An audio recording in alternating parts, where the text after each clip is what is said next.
Kita bersama dengan Spanyol dan Ekuador pada waktu itu. Spanyol, Ekuador. Kita mencari sepotong sampah itu sulit. Sampai nyun sewu, Mas, sebatang rokok ini kalau tidak ada tempat ini dipegang, dia sering dikasih makan sisa anjing.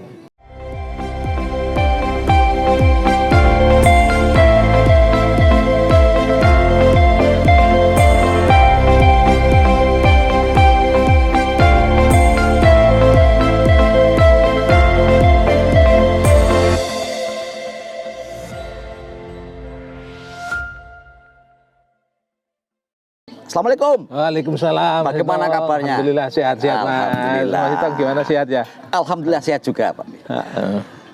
Kita hari ini sangat bergembira.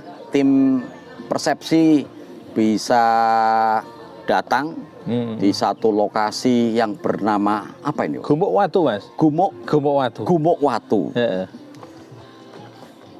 Sepanjang perjalanan hidup saya, kalau ke Gumuk kok pasti ada batunya, Pak. Apa memang itu namanya Gumuk Watu? Belum tentu, Mas. Kebetulan di Gumuk Watu ini memang tekstur tanahnya bebatuan, banyak bebatuannya, sehingga diarani Gumuk Watu. Berarti ada spesifikasinya. Betul.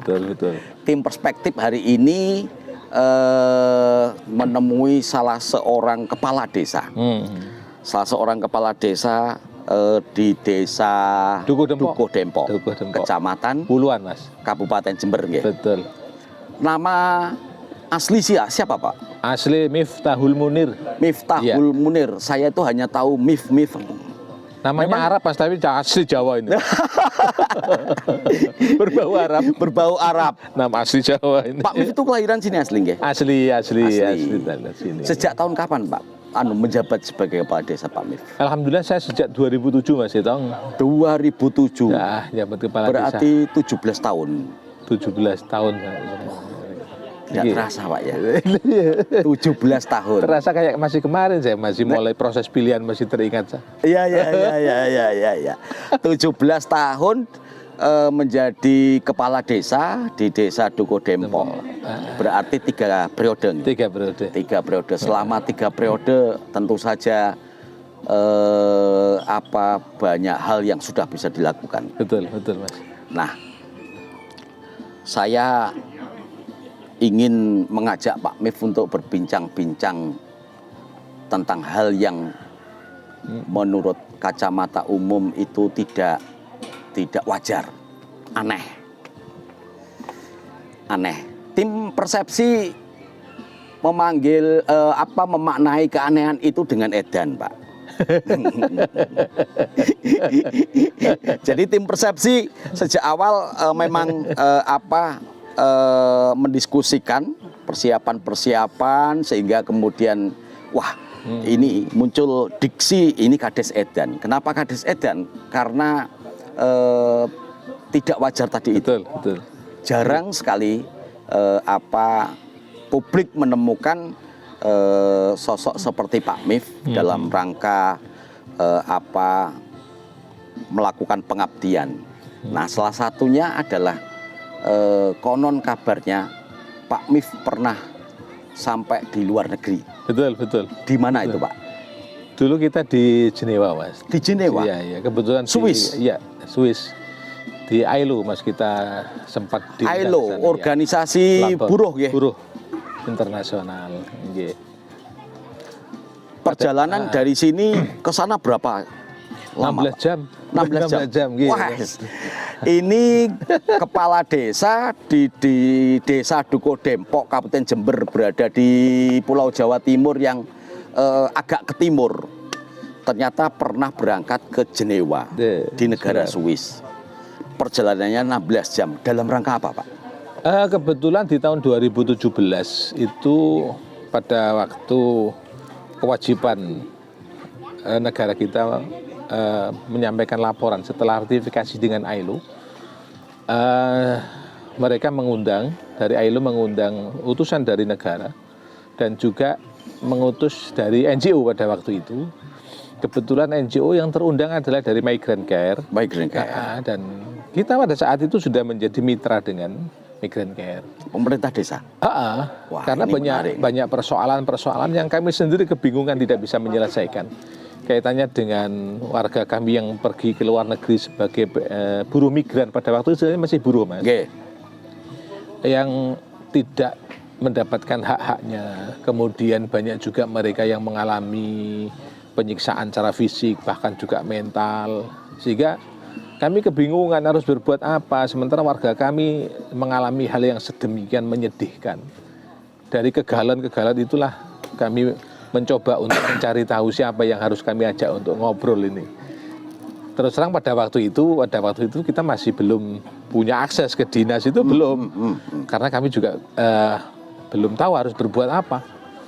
Ya, kebetulan saya ketemu dengan salah satu perwakilan dari Migrant Care Jakarta yang ada di Jember, namanya Mas Bambang itu. Akhirnya coba untuk kita diskusikan apa persoalannya. Ya ternyata itu banyak sekali warga kita yang tidak mengerti bagaimana cara bermigrasi aman, terus bagaimana tentang masalah dokumentasi yang benar, dan itu domainnya kewajiban pemerintah desa sebetulnya kan. Betul. Kaitannya dengan kebutuhan administrasi admindo itu kan desa yang harus mencukupi. Sementara kita tidak bisa berbuat apa-apa karena banyak sekali mereka CPM itu sudah Apa itu Pak CPM? Calon pekerja migran. Calon pekerja migran. Banyak yang sudah dimasuki dan dirayu oleh PL pada petugas lapang dari PT-PT itu, sehingga mereka mengabaikan hal-hal yang terkait dengan dokumen, Pak. Itulah yang menjadi problem kita. Akhirnya kita coba memetakan di mana potensi masalahnya dan ketemu. Dan pada waktu itu kita langsung melakukan pendataan. Jadi Berarti pendataan itu dilakukan oleh pemerintah desa. Oleh pemerintah desa. Yang didata siapa Pak? Pertama adalah calon pekerja mantan pekerja migran. Terus kemudian pekerja migran yang masih aktif di sana kita menghubungi keluarga. Karena data kita masih minim, Pak. Karena kita tidak punya register pada waktu itu. Nah, ternyata dari pendataan itu ketemu jumlah PMI Purna kita sudah ketemu ada 400 orang. Sejak tahun 2010, loh kok ternyata banyak. 400 orang? Iya, betul. Itu yang purna. Nah, dari situlah kita akhirnya merasa, wah, kalau mereka selama ini dikatakan sebagai pahlawan devisa, sementara kita tidak berbuat apa-apa. Pemerintah desa tidak pernah hadir untuk membantu. Betul. Sementara undang-undang desa kan mengamanatkan ada kewenangan desa, Pak. Ya, betul sekali. Itulah akhirnya kita mencoba untuk itu, kita lakukan pendataan. PMI Purna kita ajak untuk menyampaikan apa yang menjadi persoalan selama ini di sana. PMI Purna berarti sudah kembali ke daerahnya. Kami melihat dari sisi ekonomi tidak begitu signifikan juga untuk peningkatannya. Hanya seperti itu. Terus kita mencoba untuk menggali persoalan di situ. Alhamdulillah ketemu dan akhirnya ada formulasi yang kita jadikan sebagai bahan untuk membuat rancangan perdes. Dan BPD kita undang, ini domainnya BPD karena kebetulan pada waktu itu perdes belum ada, sehingga perdes ini menjadi inisiatif dari BPD untuk kita angkat. Nah, dari situlah mengapa desa akhirnya diundang ke sana karena sudah berani membuat regulasi di tingkat desa terkait dengan upaya perlindungan buruh migran pada waktu itu. Itu akhirnya kita melangkah ke sana dan kebetulan di tahun 2017 itu memang kewajiban negara untuk menyampaikan laporan ke ILO.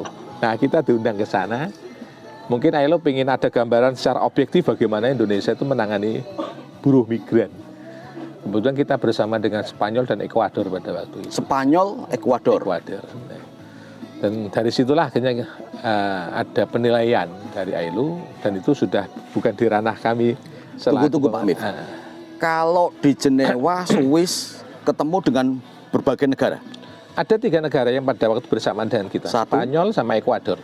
Spanyol, Ekuador, dan Indonesia. Nah, ini yang menarik Pak Mif. Pak Mif, setelah Pak Mif berangkat, kemudian sampai di sana, kemudian mengikuti pertemuan meeting internasional kan berarti itu kan 3 negara. Betul. Apalagi penyelenggaranya adalah organisasi buruh internasional kan, PBB.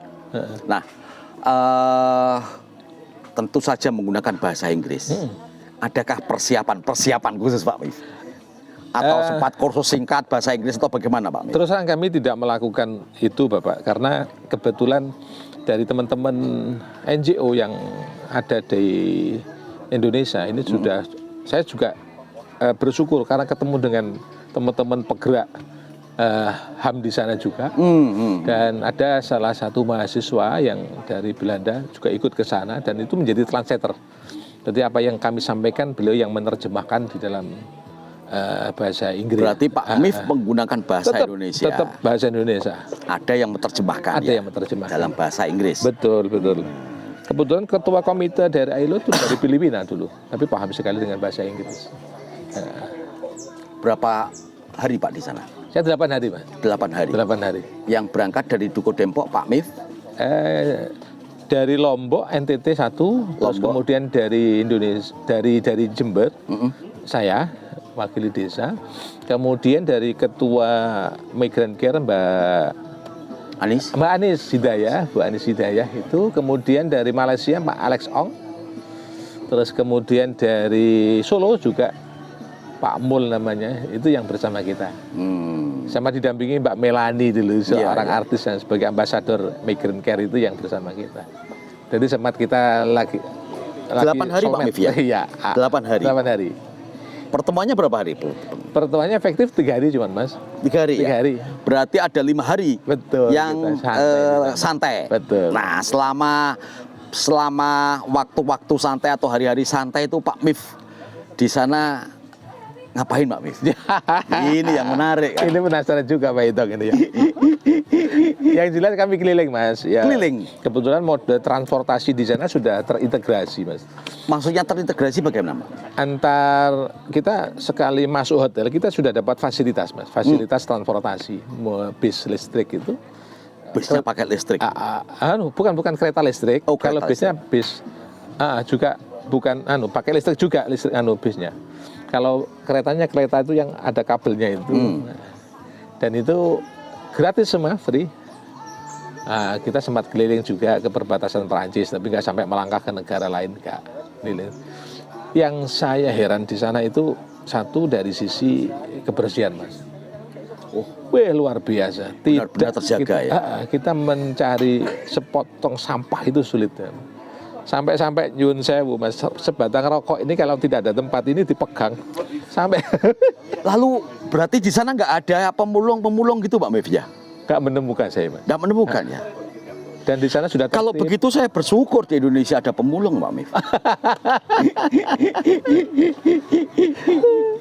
Sempat jalan-jalan ke tempat kuliner yang ya di sana memang di Swiss kebetulan banyak sekali kuliner-kuliner dari berbagai negara. Apa misalkan yang pernah didahar atau dimakan Pak Mif? Kalau saya mau deso, Mas, deso ya sesuai dengan kan makan sana itu pecel kan nggak ada. Nggak ada, Mas. Kita bawa, Mas, dulu Mbak Anis itu bawa dari Indonesia. Oh iya. Berarti dari Indonesia bontot ya ceritanya. Bontot itu yang pecel sudah kemasan itu yang di Indomaret itu bawa ke sana. Karena beliau mungkin sudah mengerti untuk selera makan di sana tidak sesuai dengan lidah kita mungkin ya. Sehingga bawa. Ya agak sedikit kendala karena lidah kita belum bisa menyesuaikan dengan menu di sana. Akhirnya saya balas dendamnya di pecel Jegawa kemarin. Sama-sama jenewanya. Sama-sama jenewa. Itu bab kuliner Pak Mif, bab makanan begitu ya. Lalu selain berkunjung ke tempat-tempat kuliner atau tempat makanan, adakah cerita lain yang apa dilakukan Pak Mif berkunjung kemana lagi selama masa santai itu? Terus terang kami terkesan satu masalah lingkungan, kebersihan. Semua masyarakat sana itu sudah sadar banget tentang kebersihan lingkungan. Sehingga kami melihat danau di Jenewa itu untuk mencari sampah itu sulit, sehingga sampai kejernihan air lihat di dasar sungainya itu kelihatan. Itu dan sangat mengesankan. Terus yang kedua tertib ya. Orang sana tertib, bahkan minim pengamanan polisi nggak ada sana itu. Karena tertibnya itu ya. Tertib. Jadi lampu merah dan sangat menghargai pejalan kaki di sana itu.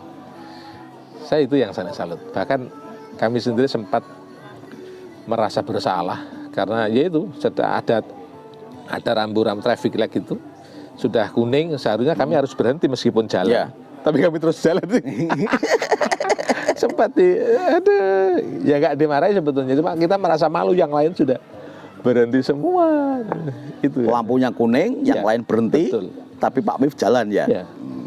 Dan satu kejadian yang saya sangat tertarik di sana itu ternyata terjadi kecelakaan. Kebetulan sempat saya melihat orang kecelakaan. Saya nggak ngerti apa itu memang sudah menjadi budaya di sana. Tapi pada waktu itu mereka saling memaafkan, Mas.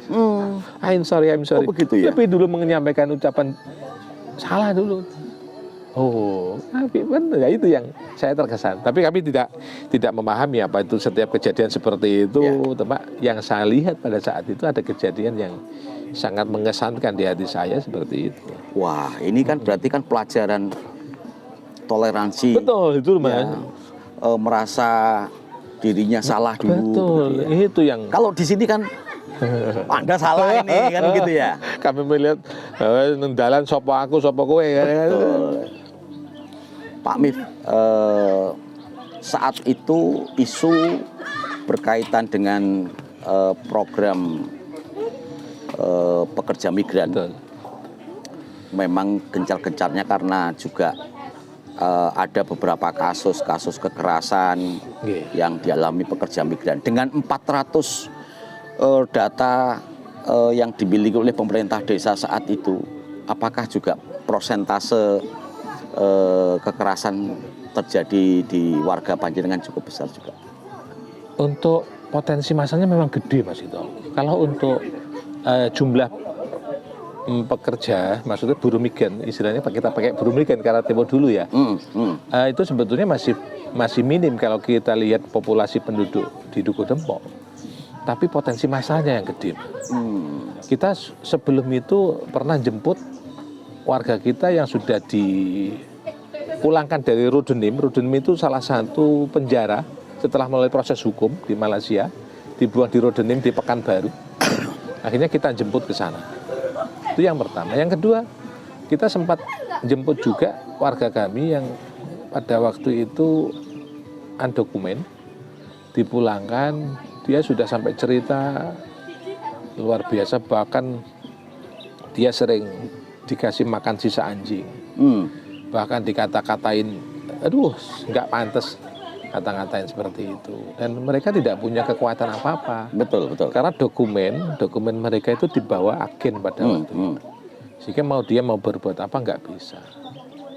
Terus juga ada warga kami karena tidak betah di salah satu majikan melarikan diri. Itu justru malah dipukuli sama agen di sana. Itu sering masalahnya. Itu yang menjadi pemicu kami untuk kami harus berbuat apa seperti itu. Nah, salah satu yang menjadi kewenangan desa ya kami kira yaitu pertama adalah memastikan PT yang memberangkatkan itu benar-benar PT yang masih legal dan terdaftar. Berarti ada PT yang tidak ilegal? Banyak yang tidak banget legal, ya? Mas, banyak banget. PT di sini oke lah katakan menjadikan janji manis, tapi setelah di Jakarta bisa pindah PT yang lain. Oh begitu? Iya, banyak sekali. Berarti ada sindikasi ya. Kalau bahasa kerennya ada mafia. Itu loh Mas, ada mafia.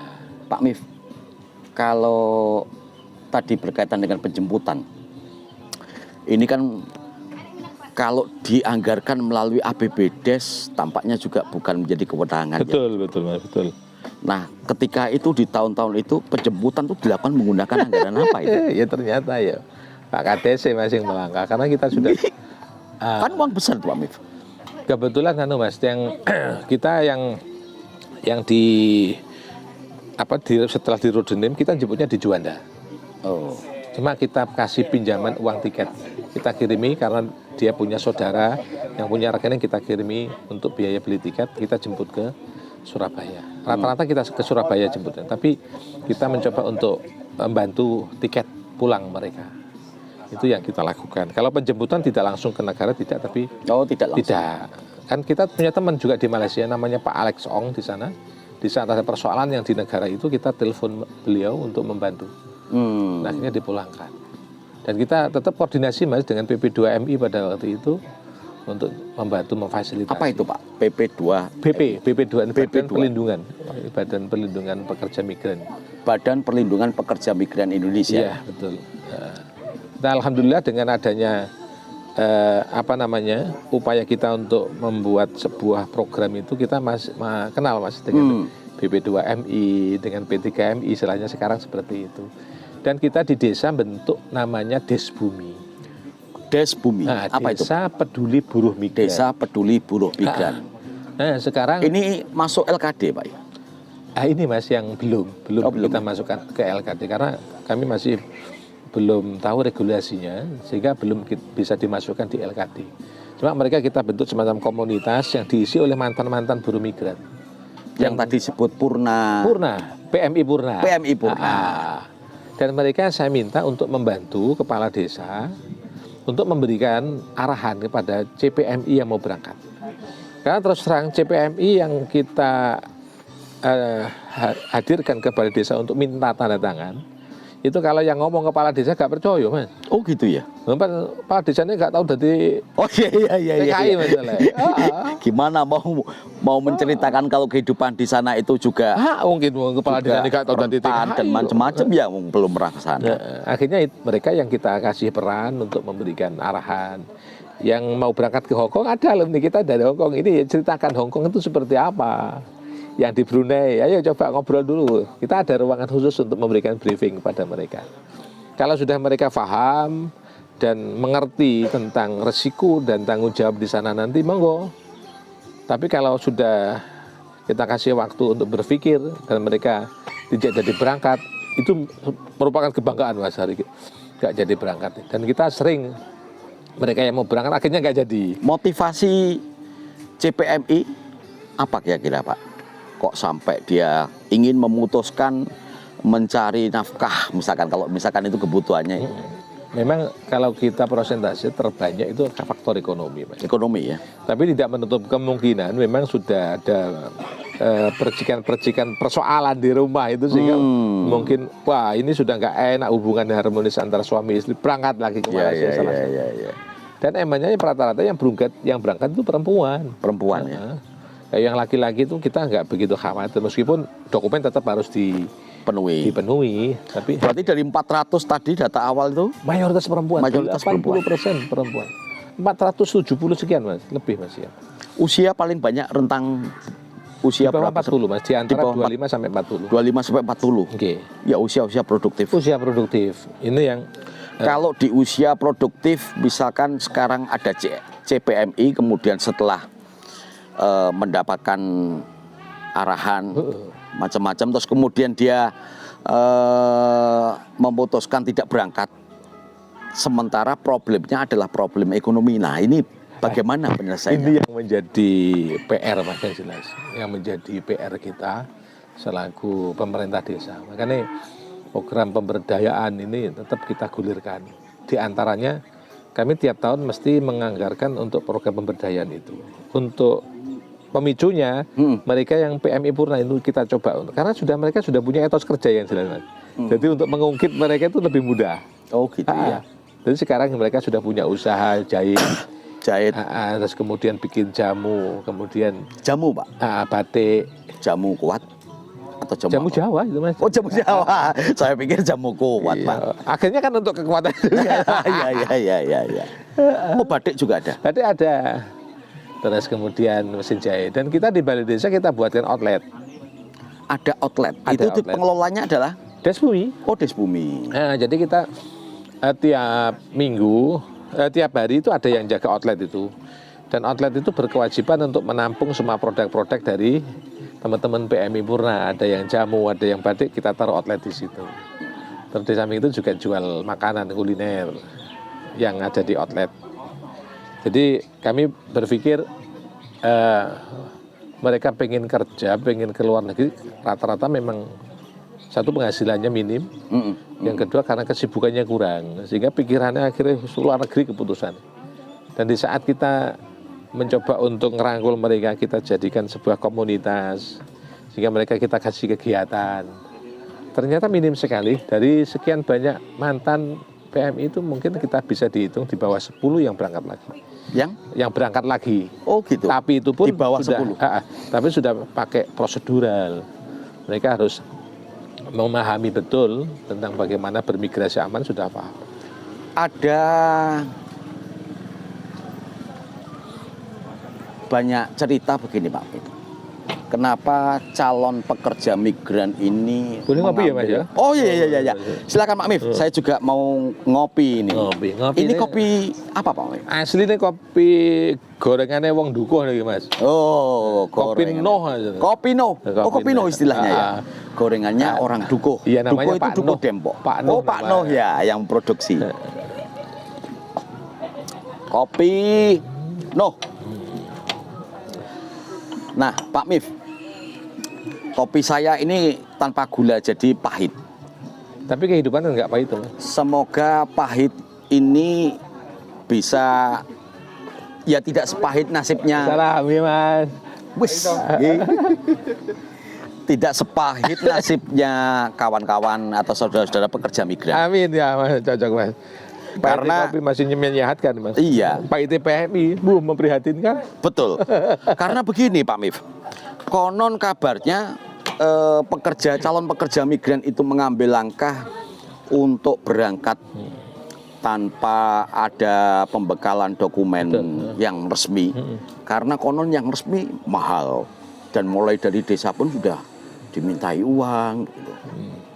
Kenapa Pak Mif tidak mengambil langkah seperti desa-desa yang biarkan sudah. Oh iya mana saya tanda tangan nih, kan ada duit.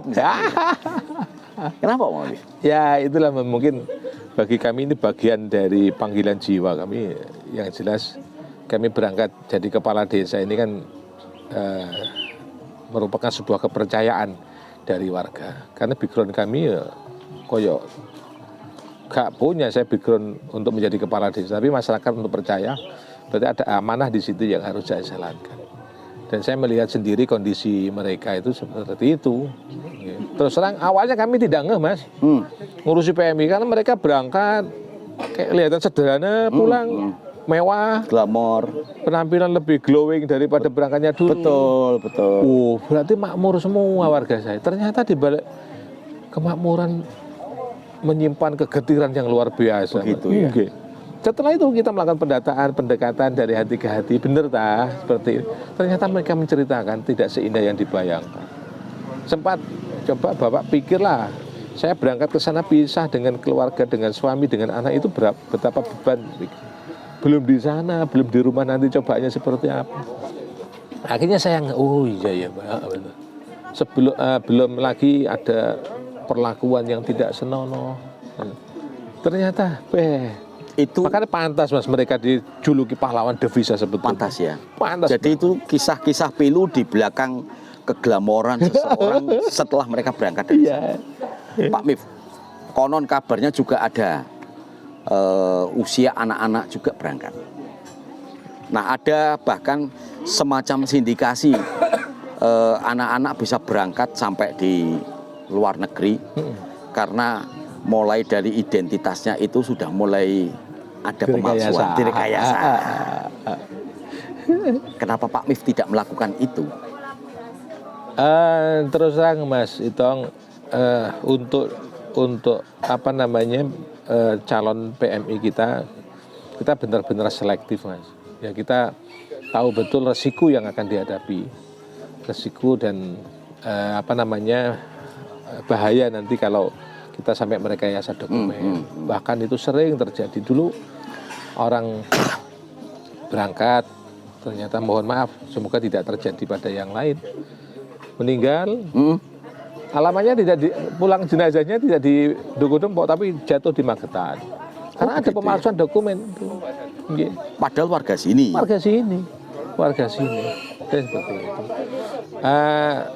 Alhamdulillah Mas dengan kita bentuk Desbumi itu kita sangat bisa menekan angka-angka apa namanya pemalsuan dokumen itu yang memang kita konsen ke situ. Jangan sampai dokumen dipalsukan. Terus kemudian PT-nya harus diyakinkan benar-benar PT yang legal. Pemerintah desa berarti punya daftar PT-PT yang resmi begitu. Alhamdulillah kita sama Dinas Tenaga Kerja dan Transmigrasi Kabupaten Jember kita komunikasi terus. Kita nyambung. Setiap ada program mereka sudah dikasih. Bahkan ini PT yang legal dan punya LPK punya Apa itu Pak ABK? lembaga pendidikan prakerja, Mas. Oh, Nah, pendidikan kerja itu yang mau ke Hong Kong, ke Jepang, mereka kan berhak untuk mengeluarkan sertifikasi kelayakan mereka untuk berangkat menjadi tenaga kerja. Oh, berarti seseorang calon pekerja migran itu kalau mau berangkat Iya, harus memegang itu, Mas. harus disertifikasi. Betul, betul. Sekarang itu. Itu yang mengeluarkan adalah lembaga tadi itu. Ini yang bagian dari poin apa namanya perkembangan yang sudah kita berusaha untuk memohon itu sekali, Mas. Sehingga alhamdulillah itu sekarang muncul ada sertifikasi kompetensi, Mas. Dan kita diberi, jadi nanti PMI yang mau berangkat harus pegang itu dulu. Dan kita tahu akhirnya berangkat. Jadi tidak seperti dulu lagi, Mas. Dulu pokok badan sehat, betul. body oke, sehat. Sehat. Mas Salim. Oh, gawanan ini kabel juga kendat loh, Mas. Mas. Tambang ya ini. Oke. Ngaji Badan sehat, body oke, Berangkat, Mas. berangkat. Iya, itu. Ada uang tentu saja. Itu tentunya. Karena perempuan kan potong gaji, Mas, dulu, Mas. Potong gaji. Maksudnya potong gaji itu? Jadi PMI itu memang tidak dipungut biaya oleh PT, hanya beberapa biaya yang dibutuhkan. Nanti mereka untuk apa namanya biaya-biaya pengurusan itu kan PT yang ngurusi, Mas. P3MI itu. Dan itu diambilkan pengembaliannya dengan cara potong gaji. Potong gaji. Itu yang dilakukan oleh PT. Kalau di desa free, Mas, kami haramkan teman-teman untuk mengamungut sepeser pun biaya dari mereka yang mau berangkat, nggak boleh. Teman-teman persepsi, Pak Mif ternyata meminta perangkat desanya untuk tidak memungut. Nah, ini edan kan ya? Edan, keren. Nah, Pak Mif, dalam perjalanannya setelah dari Swiss tentu saja. Setelah dari Swiss, Pak Mif kembali ke Indonesia, kembali ke Dukuh Dempok. Dan sekarang bagaimana situasi pekerja migran yang asal Dukuh Dempok? Apakah mereka bisa dimonitoring, Pak Mif? Alhamdulillah, Mas, ini perkembangannya kami rasa cukup bagus karena dengan pendekatan yang kita lakukan dan sistem yang kita bangun, mereka setiap ke luar negeri kita sudah memegang kontak person mereka. Ada kontak person? Itu wajib. Terus kemudian kita sarankan juga untuk memberikan data keluarga. Jadi kami juga memantau. Ada kewajiban dari teman-teman komunitas yang bergabung di namanya Desbumi. Nah, di samping mereka nanti dalam memberikan arahan itu memberikan informasi tentang PT yang memberangkatkan, kemudian untuk perlindungan di keluarganya. Jadi teman-teman memantau, Mas, bagaimana dampak dari keluarga yang ditinggalkan itu. Teman-teman dari Desbumi telah memantau. Dan ini adalah sebuah apa ya, namanya kegiatan yang sosial yang dilakukan oleh teman-teman mantan PMI Purna. PMI Purna bukan mantan, sudah Purna ya, PMI Purna. Jadi mereka terpanggil hatinya karena merasa pernah mengalami hal yang sama. Jadi teman-teman warga kita yang berangkat ke luar negeri, di samping kita berusaha memberikan informasi yang benar tentang bermigrasi aman, kemudian keluarganya juga dipantau. Jadi seandainya ada apa-apa terkait dengan remitensi atau pengiriman, kita bisa memfasilitasi untuk menjaga. Kan rata-rata persoalan itu ada kaitannya dengan masalah keuangan dan sebagainya. Itu yang kadang-kadang menjadi pemicu persoalan sehingga mereka pulang istrinya sudah, suaminya akhirnya nggak akur lagi. Itu banyak lagi persoalan-persoalan seperti itu. Sehingga tugas dari Desbumi inilah yang melihat keluarganya. Desbumi lahir tahun 2018, Mas. 2017, mohon maaf. 2017 ya? Berarti payung hukumnya yang Perdes tadi, Pak ya? Iya, Perdes. Perdes tentang perlindungan pekerja migran. Betul. Pada waktu itu masih pakai undang-undang yang lama. Sekarang sudah ada undang-undang 18 itu kan sudah mengatur tentang perlindungan. Artinya Perdesnya juga sudah menyesuaikan. Ini masih dalam proses Mas, proses revisi untuk menyesuaikan dengan undang-undang yang baru. Mohon maaf, bukan bermaksud untuk mengkritik, tapi sebuah masukan. Karena sampai hari ini untuk Jember kan belum ada perda tentang Ya. itu. Yang menyesuaikan dengan Undang-Undang 18 ini masih belum ada tindak lanjut di tingkat kabupaten. Sehingga belum muncul perda. Ya. Kami merasa kalau kita revisi perdanya belum ada, kami kok merasa melangkahi. Iya, Nggak enak gitu. Problem regulasi, Pak, ya. Betul. Ternyata juga problem regulasi itu pasti nanti akan berdampak juga ya pada Iya, pekerja. iya, Pak Mif, betul.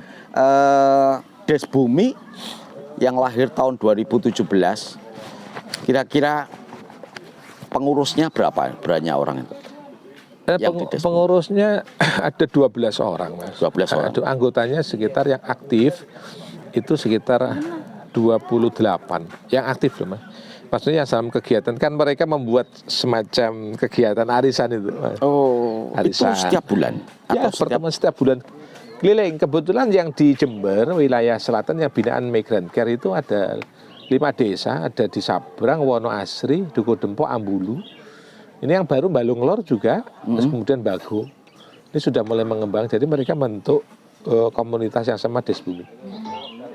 Jadi, Nah, arisan tadi itu antar desa tadi itu atau cukup di Duku cukup Dempok? di desa, Oh. cuma ada pertemuan lintas desa itu ada juga. Kami belum mengetahui apa mereka arisan atau tidak, tapi ada pertemuan lintas desa itu ada. Saya izin minum ya, Mas. Monggo. Nah, Des Bumi dengan jumlah pengurus aktifnya 28, Pak. Iya. Jadi tiap hari mereka buka outletnya, Mas. Ada desa. pembelinya, Pak? Ada. Ada ya? Iya. Apa barang-barang yang mereka jual? Ya produk-produk mereka itu jamu. Untuk kegiatan harian mereka kami beri tugas untuk menyiapkan konsumsi teman-teman perangkat itu, Mas.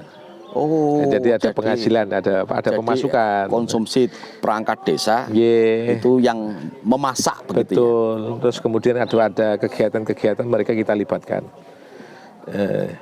Karena Des Bumi ini dibentuk berdasarkan amanah yang ada di dalam Perdes Perlindungan Pekerja Migran Indonesia yang ada di Desa Duko Dempok, maka konsekuensi logis ada APBDes.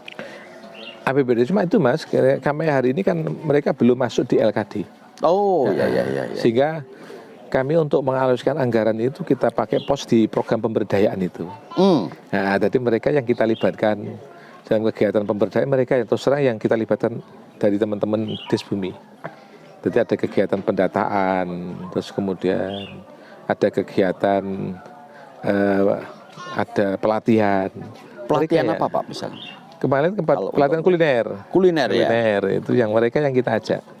Dan saya salutnya mereka sudah punya etos kerja gitu loh, Mas. Sehingga untuk mengungkit semangat mereka begitu sangat mudah. Memang benar-benar pengen kerja daripada ke luar negeri, resiko banyak. Betul. Lebih baik di sini meskipun istilahnya hujan batu di negeri sendiri tak lakoni daripada hujan iya, di negeri yang lain. Ya penghasilannya memang tidak besar di sini, Mas. Tapi paling tidak kan kebahagiaan itu bisa didapat di sini. Ada yang nanam, ya, ada nanam hidroponik gitu. Itu. Nah, sekarang 2017 sampai sekarang berarti 7 tahun yang lalu peristiwa Pak Mif ke Swiss. Nah, 7 tahun yang lalu kalau kita tarik di era sekarang, Pak, apakah Pak Mif masih melihat situasi pekerja migran yang ada di di Duko Dempok mengalami perubahan, Pak? Saya sangat merasakan itu, Mas. Paling tidak dari warga kami sudah mulai informasi. Mulai informasi Tentang bagaimana bermigrasi itu. Awalnya kita kan nggak punya nilai tawar, Mas, di hadapan, mohon maaf, di depan PL, petugas lapangan dari PT. Mereka berani membantah kita, Pak. Apa bapaknya larang-larang, alasnya apa? Nggak bisa ngopain di sini. Iya. Kalau sudah bilang gitu, aduh mati aku. Memang iya kita akui. Tapi paling tidak kalau sudah mereka kita kajak ngomongin loh Pak data PT. PT kamu yang ngajak siapa? Terus tugas dari PT-nya siapa? Mari kita ajak ngobrol. Pekerjaan kamu apa? Kemampuan kamu apa? Terus sekarang kan ada kewajiban itu memang yang harus dipenuhi kaitannya dengan sertifikasi kompetensi itu. Terus bagaimana ini? Nah itu akhirnya mereka menyadari betapa pentingnya perlindungan untuk dirinya yang mau berangkat ke luar negeri itu. Itu yang, namun terus terang masih ada pihak-pihak yang nakal, Mas. Sehingga Masih mereka ada, Pak Mif, ya? tidak melalui desa. Wah, Pak Kades suruh swen. Well aku dilu berangkat. Tapi ternyata ada masalah. Kemarin ada yang diberangkatkan katanya di Arab, ternyata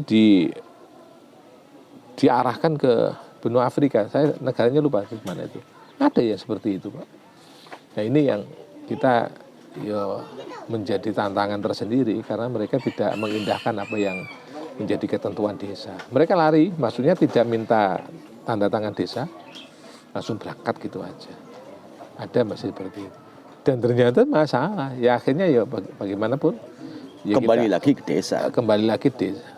Tapi kami bersyukur karena BP2MI sangat ngeh sekali dalam artian respon banget terkait dengan persoalan-persoalan seperti ini.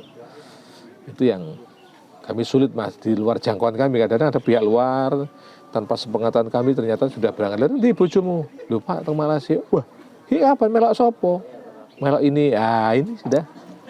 Ini ternyata masalah. Ini Pak Mif sudah berapa periode Pak Mif menjadi? 3 periode, Mas. 3 periode ya. Betul. 3 periode, ini periode ketiga akan berakhir tahun 2025 sebetulnya, Mas. sebetulnya 2025. Tapi dapat Lailatul Qadar ini memanjang katanya. Memanjang. Karena ada revisi Undang-Undang nomor betul. 3 ya. Undang-Undang nomor 6 tahun 2014 diubah menjadi Undang-Undang nomor 3 tahun 2024. 2024 ya. Betul. Masa jabatan kepala desa dari 6 tahun menjadi 8 tahun. 8 tahun. Nah, ini masih ada sisa waktu sampai tahun 2027. Betul. Kira-kira 2-3 tahun inilah, 3 tahun ke depan, apa yang akan diperjuangkan oleh Pak Mif lagi selain berbicara tentang migran? Yang jelas kami masih menyimpan obsesi yang sangat besar bagi kami. Bagaimana kami program pemberdayaan ini benar-benar bisa dirasakan untuk masyarakat kami. Sehingga kami mendorong untuk teman-teman BUMDes itu juga membentuk unit-unit usaha. Di antaranya seperti ini, ada wisata Gumuk Watu, kemudian pengolahan sampah, juga ada pasar. Yang harapan kami nanti bisa memberikan PAD untuk desa dan kita kembalikan kepada masyarakat untuk kegiatan UMKM. Pak Mif yakin BUMDes akan bisa membantu perekonomian masyarakat? Sangat yakin tuh, Mas. Sangat yakin. Dan ini terbukti, Mas. Sekarang sudah mulai laporan teman-teman BUMDes ternyata sudah ada cuan masuk ini, Pak. Ini kan ya. Laporan apa Pak Mif dari BUMDes misalkan? Laporan keuangan. Oh, laporan keuangan. Sudah, mereka aktif memberikan laporan. Ini memang kita berupaya untuk mengarahkan transparansi, Mas, terkait dengan pengelolaan BUMDes ini. Di akhir perbincangan saya menemukan 2 angle yang disampaikan Pak Mif. Satu adalah pemberdayaan, yang satu BUMDes. Ini kan ngomong tentang manusia Pak Mif. Betul. Sementara desa-desa yang lain itu suka sekali bangun infrastruktur dan sebagainya. Nah ini kan bertolak belakang. Kalau kawan-kawan tim persepsi bilang ini edan ini. Bagaimana Pak Mif? Kami konsepnya memang nyun sewu, kami tidak fokus tapi tetap porsi anggaran untuk infrastruktur ada, Mas. Cuma tidak sebesar yang untuk untuk yang bisa mengungkit perekonomian. Sehingga harapan kami bisa benar-benar menjadi desa yang mandiri. Desa mandiri. Kami sudah masuk kategori desa mandiri, Mas. Dalam indeks desa membangun. Dalam indeks desa membangun. Tapi kami masih punya keinginan ini benar-benar bisa mandiri dalam artian bisa mendapatkan PAD. Selama ini kita hanya mengandalkan dari PAD kita kan dari tanah kas desa. Sementara dari BUMDes memang sudah mulai terasa masuk anggarannya ini yang akan kita perjuangkan, Mas. Dan ini saya yakin kalau BUMDes kita untuk mengolah sampah wisata ini bisa rame, ini bisa memberikan sesuatu yang lebih untuk desa. Dan ternyata di sektor wisata ini juga banyak memberikan peluang. Oh gitu. Itu ada UMKM ini berapa? Ini yang belum begitu besar, sudah banyak UMKM yang sudah bisa Ini tampil. UMKM ini semuanya warga sini? Iya, warga sini, Mas. Cuma ada sebagian yang tenaga yang di wisata ini ada beberapa personil dari desa sebelah. Tapi kalau UMKM ini semua dari warga kita. Nah, ini paling tidak bisa mengungkit lah. Mereka sudah angan-angan ke luar negeri wis gak ada. Sudah nggak ada ya? Coba nanti Mas Itong tanya iki sing nggak pengen luar negeri lah. Ya. Ini merupakan sebuah kebanggaan. Paling tidak sudah ada poin bagi kami untuk mengupayakan aja sampai tergiur dengan hujan mas di negeri orang. Betul. Yang jelas kita bisa berkarya di negeri sendiri kan. Ya. Yang penting ada kemauan. Dan desa berkewajiban untuk memfasilitasi itu, Mas Itong. Terima kasih Pak Mif. Iya, sama-sama. Ini sudah berbincang-bincang dengan Kepala Desa Dukuh Dempok mulai dari perjalanan Pak Mif ke Swiss, Jenewa tepatnya. Saya bingung kapan ke sana lagi ya. Nah, semoga nanti ke sana dalam rangka juga perjuangan tentang hak-hak Ya. asasi manusia yang lainnya. Dan 2020 kita dapat penghargaan Mas Hasan Wirayuda Pelindungan Award. Apa Jadi ternyata di pemerintah kita ada sebuah penghargaan bagi desa-desa yang berupaya untuk memberikan pelindungan kepada warganya. Keren. Di 2020 kebetulan pas Covid Mas, sehingga tidak bisa meriah. Kita dipanggil ke Jakarta dalam kondisi negara kita kena Covid itu, sehingga Piagam, berupa piagam. ada piagam ada. Namanya piagam Hasan Wirayuda Perlindungan Award.